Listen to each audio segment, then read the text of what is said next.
Well, almost 6 months after a gunman opened fire at a small town grocery store, those impacted by the tragedy are getting some much needed help. Thanks for joining us. I'm Faith Woodard. And I'm Rolly Hoyt. For months, we've been telling you about the efforts to raise money for the victims of the Mad Butcher grocery store shooting. And tonight, we've got a positive update. THV 11's Maya Ellison breaks down how those funds are being distributed and what it means to the community. Nothing will ever replace what was taken from the community of Fordyce on June 21st, when a gunman opened fire in the parking lot of a grocery store, killing 4 people and hurting several others. Almost 6 months later, the road to recovery continues, but more help is on the way.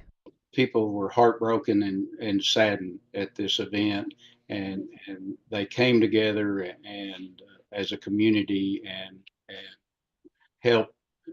Trying to help each the best way they could. Since then, groups like the Arkansas Community Foundation have raised money for the community and those impacted most by the tragedy. Arkansas Community Foundation became involved with the Fordyce shooting because there was a need for a philanthropic response.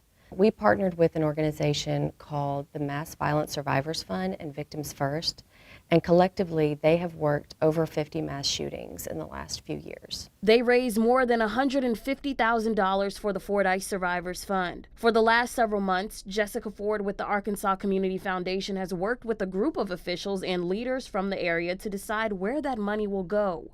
Starting with the families of the deceased, and there were 4 of those. Then those that were injured by gunfire, were 7 of those. And then for those who had psychological trauma or non-gunfire injuries, that was the 3rd category. 34 people were chosen, all of them directly impacted by the shooting. Major Mike Foster with the Dallas County Sheriff's Office was a part of the committee that helped determine how the money would be used. My assignment was the people that were qualified to apply had to meet certain criteria. While it was a tough task, reliving the tragic day over and over, Major Foster says helping those people is another reminder of the motto that continues to resonate in the community.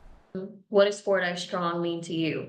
That's showing that, something like that is not going to divide this community. It's going to bring them together as family and make them strong.